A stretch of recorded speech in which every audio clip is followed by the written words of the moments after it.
He found out he wasn't invited the way adults usually find out painful things, by noticing arrangements happening without them. A group chat about travel plans that never tagged him. A passing comment from his mother about how crowded the house would be this year. A silence where an invitation should have been. When he finally asked, his brother didn't hedge. He didn't soften it or pretend it was complicated. "It's Christmas," he said. "No place for losers."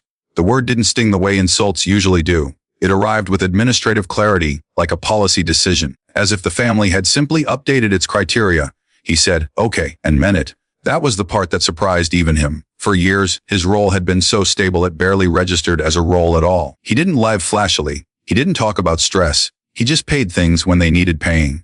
Tuition gaps when his brother's wife went back to school.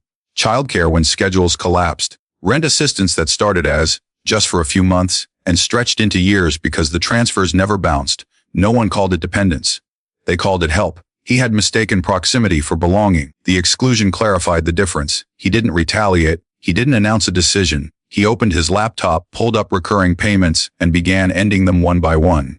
Each cancellation came with a polite note, 30 days notice. Contact information for billing departments. A reminder of dates he would no longer be responsible. He reread every message before sending. He removed anything that sounded like explanation. Explanation invites negotiation. There was no immediate reaction. That too was familiar. The family had always assumed continuity. The authority arrived first. An email from the private school's finance office asking to confirm updated payer information.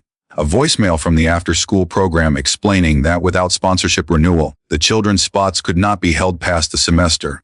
A certified letter from the property management company, addressed to his brother, outlining revised terms now that the external contributor had formally withdrawn. None of it involved him anymore. That was the point. His brother called that evening.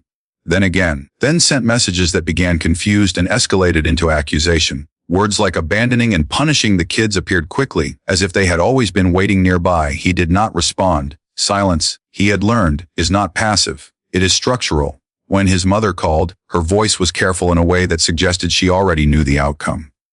She asked if something had happened between him and his brother. He said evenly, "I wasn't invited to Christmas." That clarified things. There was a pause. Not outrage, not defense. Processing. "So you're really stopping?" she asked. "Yes." He didn't add, "I always paid." He didn't list amounts. The facts were strong enough on their own. Christmas came and went. He spent it alone, not dramatically, just quietly, with food he liked and a movie he half-watched. The absence hurt less than he'd expected.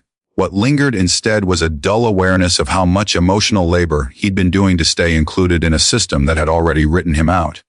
After the holiday, the fallout became public. Extended family started asking careful questions. His brother's story shifted depending on the audience. Sometimes he was betrayed, sometimes misunderstood, sometimes the victim of cruelty that came out of nowhere. When asked directly, he said the same thing every time. "I was told I didn't belong." I adjusted my involvement accordingly. No one could argue with that without restating the original exclusion. His brother stopped calling eventually. Not because he understood, but because there was nothing left to extract. The household downsized. Plans changed. Consequences settled in. The relationship didn't repair itself. It didn't explode either. It thinned. Became formal. Occasional updates about the kids, sent without warmth or hostility. He felt the loss more sharply than the relief some days. Boundaries are not victories. They are costs you agree to pay. But something fundamental shifted. He slept better. He stopped flinching at notifications. Money stayed where he could see it long enough to become intention instead of obligation. When people asked what he did, he answered plainly, without bracing for judgment. He hadn't become more powerful in any visible way. He hadn't won anyone over. What changed was simpler and harder to undo. He no longer needed to be invited somewhere that had already decided who he was.